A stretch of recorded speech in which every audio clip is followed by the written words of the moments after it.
So Max Grinnell, did I say that right?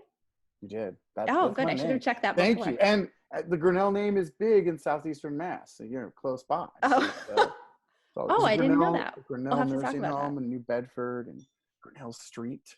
So you are interestingly, you are not a Rhode Islander, but you are a fan of Providence. I'm a fan of Providence. I'm all things Ocean State. I love the Ocean State. It's great.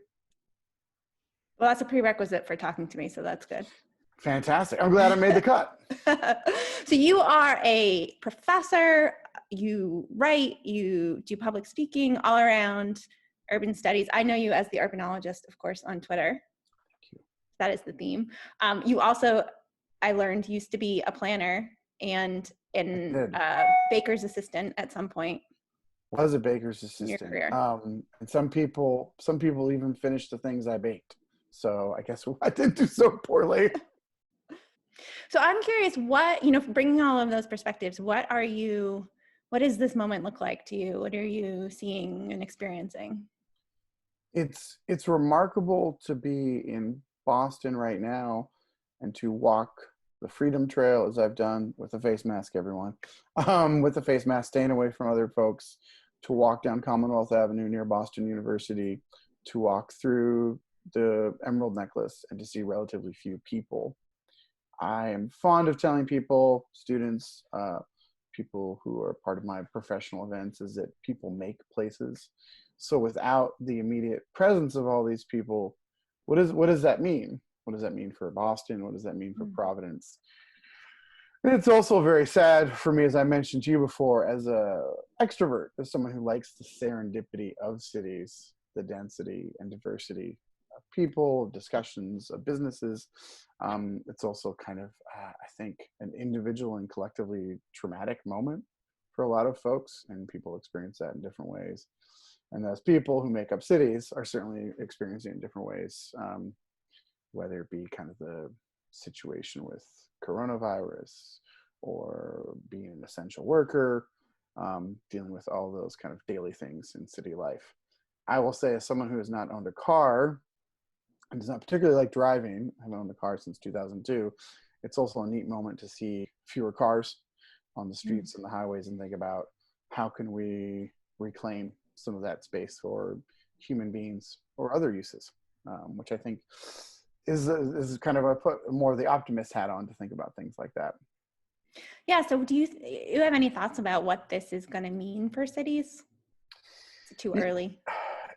I like that you mentioned that it's too early, because we've seen a barrage of thought pieces, et cetera, some good, some of middling quality. Cities are done, no more cities, which I don't think is the case. I think cities will recover. I think being inside in cities will look differently. I think over the long haul, one of the things, if you think about the fabric of, maybe a Westminster Street or Way Boston Street in Providence or Newbury Street in Boston, is like that texture of the city in terms of, along with the architecture, but the small business retail profile. I think that will look very different. I think, as someone who is, given my own leanings, believer in social justice and equity, I think there's an opportunity to create more spaces for small businesses, local businesses in those spaces, which I think is exciting. I don't know when that return will be like. I think most of the public health experts talking about, kind of what this might mean for us and might mean for urban societies, thinking about the social distancing within spaces, restaurants, libraries, et cetera. That's going to take a long time to figure out. But I think the so-called death of the city has been greatly overestimated. I think cities will recover because human beings, for the most part, like to be around other people. And if you think about the amenities of cities, one of those benefits is to be close to other human beings, whether it's internship, whether it's work, maybe it's a relationship. I think cities will survive. I think it presents an opportunity for rather expensive cities like Boston, like San Francisco, like my own native Seattle, to become unbelievably expensive since I left at age 18 for college. Every time I go back, there's a new building around Amazon or something. is to think of how can we have these places more accurately represent the diversity of the people who spend every day there. So I think that's exciting. Yeah, I agree. What do you think it'll take to make that happen? Massive political restructuring, and I'm a big believer in direct action.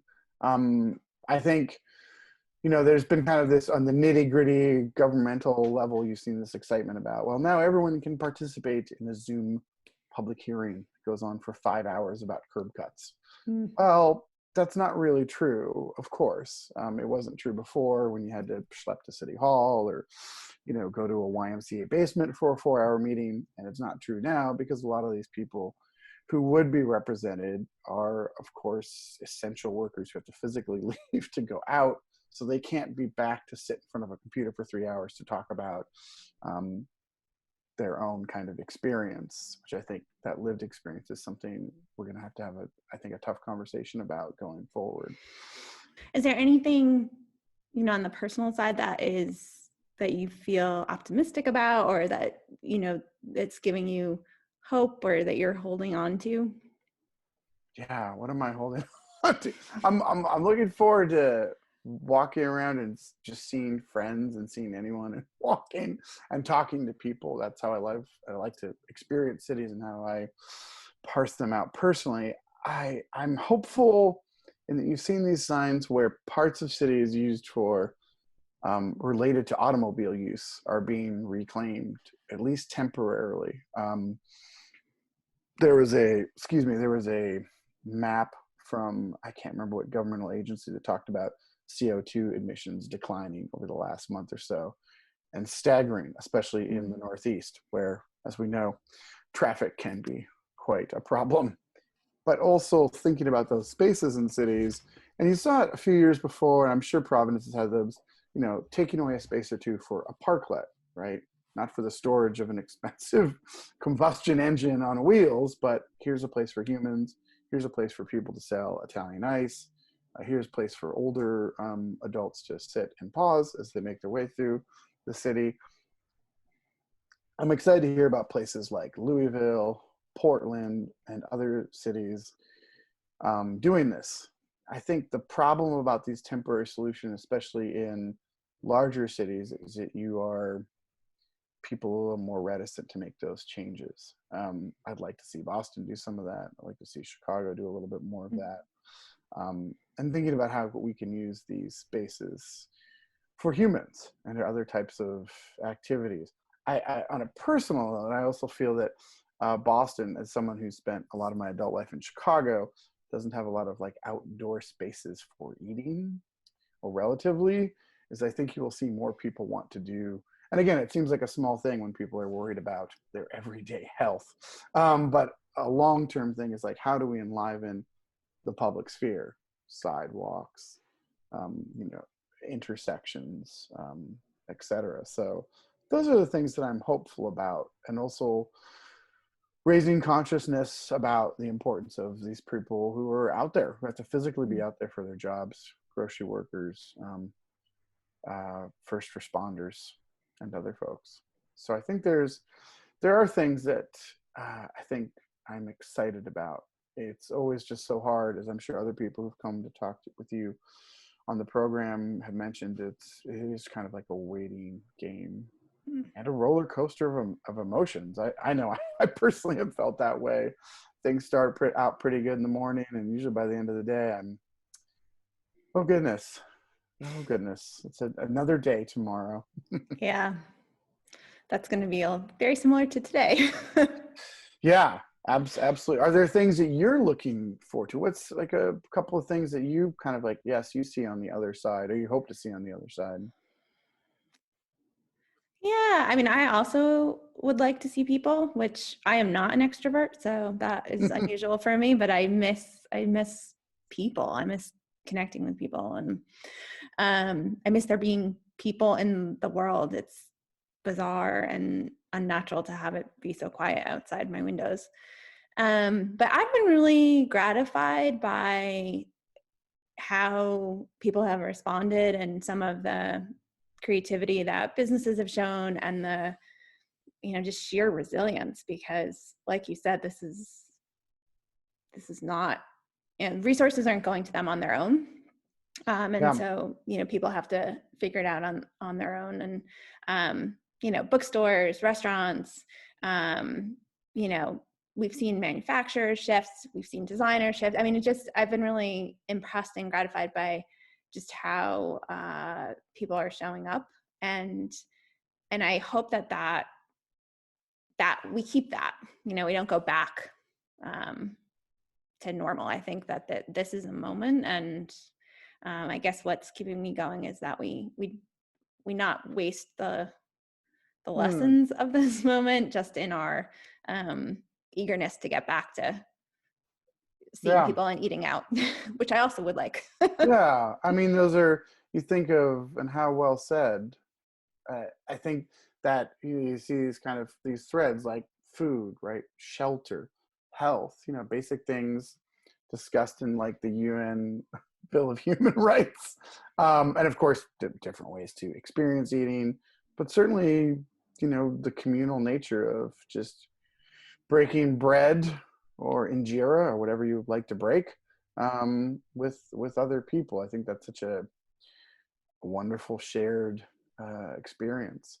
And that's, after all, I've lived in a big city my entire life, and I consider myself very fortunate. Is, you put up with a lot of other stuff to have these, truly the serendipity of like, I'll move around the corner, I might see someone new.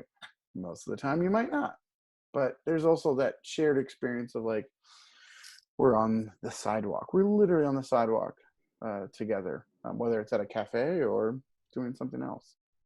Yeah, I think this is just a moment of you can't escape from what community is. And I think most people in their day-to-day existence don't think about that or care about it much, but here's this moment where a lot of it's been taken away. And so it just, to me, it reinforces, this is why we live in community, this is why community matters, this is why we have to work at it.